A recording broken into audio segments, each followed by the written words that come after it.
بسم اللہ الرحمن الرحیم۔ بسم اللہ الرحمن الرحیم۔ السلام علیکم۔ قصہ ایک ظالم کا۔ دوستو، بخارا کا ایک حاکم بڑا سخت ظالم تھا۔ ایک دن وہ اپنی سواری پر چلا جا رہا تھا۔ راستے میں ایک کتا نظر پڑا جس کے خارش ہو رہی تھی اور سردی نے اس کو بہت ستا رکھا تھا۔ اس ظالم کی اس پر نگاہ پڑتے ہی آنکھوں میں آنسو آ گئے اور اپنے ایک نوکر سے کہا کہ اس کتے کو میرے گھر لے جاؤ اور میرے آنے تک اس کا خیال رکھیو۔ یہ کہہ کر وہ اپنے کام سے جہاں جا رہا تھا چلا گیا۔ جب واپس آیا تو اس کتے کو منگایا اور گھر کے کونے میں اس کو بندھوا دیا۔ اس کے سامنے ٹکڑا ڈالا، پانی رکھوایا اور اس کے بدن پر تیل ملوا کر ایک کپڑے کی جھول اس کے اوپر ڈلوائی۔ اس کے قریب آنکھ رکھوائی تاکہ اس کی گرمی سے اس پر سے سردی کا اثر ظاہر ہو جائے۔ اور اس قصے کو 2 ہی دن گزرے تھے کہ اس ظالم کا انتقال ہو گیا۔ ایک بزرگ نے جو اس کے مظالم اور اس کی حالت سے خوب واقف تھے اس کو خواب میں دیکھا اور اس سے پوچھا کہ کیا گزری۔ اس نے کہا، حق تعالیٰ شان نے مجھے اپنے سامنے کھڑا کیا اور فرمایا کہ تو کتا تھا، یعنی کتوں جیسے کام کرتا تھا، انسانوں جیسے کام نہیں کرتا تھا، اس لیے ہم نے بھی ایک کتے ہی کو تجھ کو دے دیا، یعنی اس خارشی کتے کے طفیل تیری بخشش کر دی اور میرے ذمہ جو حقوق تھے ان کا خود ادا کرنے کا ارادہ فرما دیا۔ دوستو، حق تعالیٰ شانوں کی ذات بڑی کریم ہے۔ وہ سارے کریموں کا مالک ہے، بادشاہ ہے۔ اس کے کرم تک کوئی کہاں تک پہنچ سکتا ہے؟ کسی شخص کی کوئی ادنا سی چیز بھی اس کو پسند آ جائے تو اس شخص کا بیڑا پار ہے۔ آدمی اس کی خوشنودی کی تلاش میں رہے، نامعلوم کہ اس کی کیا بات آقا کو پسند آ جائے۔ باعث عبرت قصہ۔ حضرت ابن عباس رضی اللہ تعالیٰ عنہ فرماتے ہیں کہ قارون حضرت موسیٰ علیہ السلام کی برادری سے تھا۔ ان کا چچا زاد بھائی تھا، دنیاوی علوم میں بہت ترقی کی تھی اور حضرت موسیٰ علیہ نبینا علیہ السلام پر حسد کرتا تھا۔ حضرت موسیٰ علیہ السلام نے اس سے فرمایا کہ اللہ جل شانہ نے مجھے تم سے زکوٰۃ وصول کرنے کا حکم دیا ہے۔ اس نے زکوٰۃ دینے سے انکار کر دیا اور لوگوں سے کہنے لگا کہ موسیٰ اس نام سے تمہارے مالوں کو کھانا چاہتا ہے۔ اس نے نماز کا حکم کیا، تم نے برداشت کیا۔ اس نے اور احکام دیے جن کو تم برداشت کرتے رہے۔ اب وہ تمہیں زکوٰۃ کا حکم دیتا ہے، اس کو بھی برداشت کرو۔ لوگوں نے کہا، یہ ہم سے برداشت نہیں ہوتا، تم ہی کوئی ترکیب بتاؤ۔ اس نے کہا، میں نے یہ سوچا ہے کہ کسی فاحشہ عورت کو اس پر راضی کیا جائے جو حضرت موسیٰ علیہ السلام پر اس بات کی تہمت لگائے کہ وہ مجھ سے زنا کرنا چاہتے تھے۔ لوگوں نے ایک فاحشہ عورت کو بہت کچھ انعام کا وعدہ کر کے اس پر راضی کر لیا کہ وہ حضرت موسیٰ علیہ السلام پر یہ الزام لگائے۔ اس کے راضی ہونے پر قارون حضرت موسیٰ علیہ السلام کے پاس گیا اور ان سے کہا کہ اللہ تعالیٰ نے جو احکام آپ کو دیے ہیں وہ بنی اسرائیل کو سب کو جمع کر کے سنا دیجیے۔ حضرت موسیٰ علیہ السلام نے اس کو پسند فرمایا اور سارے بنی اسرائیل کو جمع کیا، اور جب سب جمع ہو گئے تو حضرت موسیٰ علیہ السلام نے اللہ تعالیٰ کے احکام بتانے شروع کیے کہ مجھے یہ احکام دیے ہیں کہ اس کی عبادت کرو، کسی کو اس کا شریک نہ کرو، صلہ رحمی کرو، اور دوسرے احکام گنوائے جن میں یہ بھی فرمایا کہ اگر کوئی بیوی والا زنا کرے تو اس کو سنسار کیا جائے۔ اس پر لوگوں نے کہا، اور اگر آپ زنا کریں؟ حضرت موسیٰ علیہ السلام نے کہا، اگر میں زنا کروں تو مجھے بھی سنسار کیا جائے۔ لوگوں نے کہا، آپ نے زنا کیا ہے؟ حضرت موسیٰ علیہ السلام نے تعجب سے فرمایا کہ میں نے؟ لوگوں نے کہا، جی ہاں آپ نے۔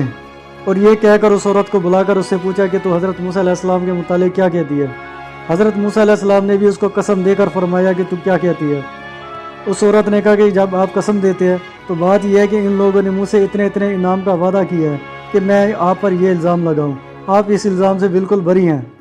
یہ سن کر حضرت موسیٰ علیہ السلام روتے ہوئے سجدے میں گر گئے۔ اللہ جل شانہ کی طرف سے سجدے ہی میں وحی آئی کہ رونے کی کیا بات ہے، تمہیں ان لوگوں کو سزا دینے کے لیے ہم نے زمین پر تسلط دے دیا ہے، تم جو چاہو ان کے متعلق زمین کو حکم دو۔ حضرت موسیٰ علیہ السلام نے سجدے سے سر اٹھایا اور زمین کو حکم فرمایا کہ ان کو نگل جا۔ اس نے ایڑیوں تک نگلا تاکہ وہ عاجزی سے حضرت موسیٰ علیہ السلام کو پکارنے لگے۔ حضرت موسیٰ علیہ السلام نے پھر حکم فرمایا کہ ان کو دھنسا دے، حتیٰ کہ وہ لوگ گردن تک دھنس گئے۔ پھر بہت زور سے حضرت موسیٰ علیہ السلام کو پکارتے رہے۔ حضرت موسیٰ علیہ السلام نے پھر زمین کو یہی حکم فرمایا کہ ان کو لے لے، وہ سب کو نگل گئی۔ اس پر اللہ جل شانہ کی طرف سے حضرت موسیٰ علیہ السلام پر وحی آئی کہ وہ تمہیں پکارتے رہے اور تم سے عاجزی کرتے رہے۔ میری عزت کی قسم، اگر وہ مجھے پکارتے اور مجھ سے دعا کرتے تو میں ان کی دعا قبول کر لیتا۔ قصہ حضرت داؤد علیہ السلام کا۔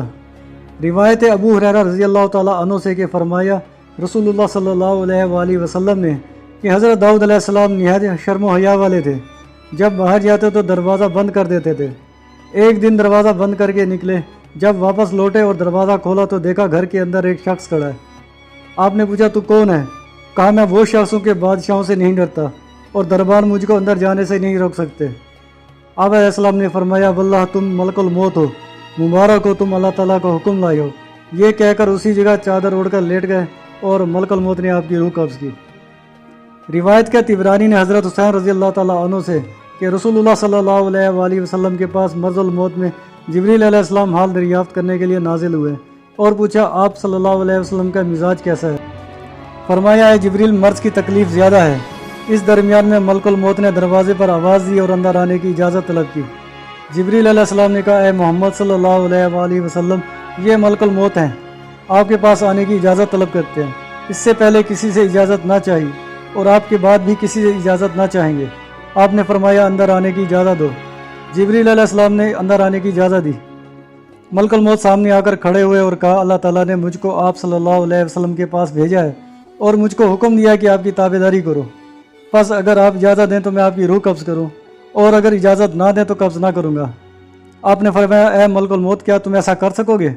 کہا ہاں یا رسول اللہ نے مجھ کو ایسا ہی کرنے کا حکم دیا ہے۔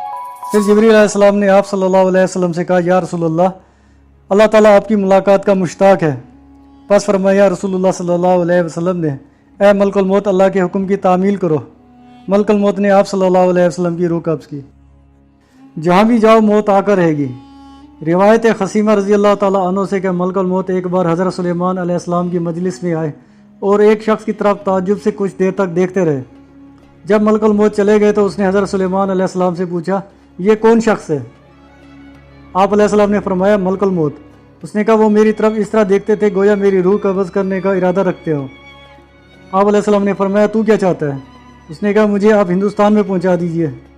آپ علیہ السلام نے ہوا کو حکم دیا کہ اس کو اٹھا کر ہندوستان میں رکھ دے۔ ہوا نے اس شخص کو اٹھایا اور ہندوستان میں پہنچا دیا۔ پھر ملک الموت حضرت سلیمان علیہ السلام کے پاس آئے۔ آپ نے پوچھا تم کیوں اس شخص کو گھرتے تھے؟ کہا مجھے تعجب اس بات سے تھا کہ اللہ تعالیٰ کا حکم میرے پاس پہنچا ہے کہ اس کی روح ہندوستان میں قبض کرو اور یہ آپ کے پاس بیٹھا ہے۔ ملک الموت اور ان کے ساتھ والے فرشتوں کے بیان میں فرمایا اللہ تعالیٰ نے ترجمہ یہاں تک کہ تم میں کسی کی موت آ جاتی ہے تو لے لیتے ہیں اس کو ہمارے فرشتے اور یہ زیادتی نہیں کرتے۔ ابن عباس رضی اللہ تعالیٰ نے اس روایت کی تفسیر میں فرمایا ہے کہ اس سے ملک الموت کے مددگار فرشتے مراد ہیں، اور وہاب بن منبہ رحمۃ اللہ علیہ کہتے ہیں کہ جو فرشتے انسان کے پاس آتے ہیں اور اس کی عمر لکھتے ہیں وہی اس کی روح قبض کرتے ہیں اور بعد قبض کرنے کے ملک الموت کو دے دیتے ہیں اور ملک الموت ان کے سردار ہیں۔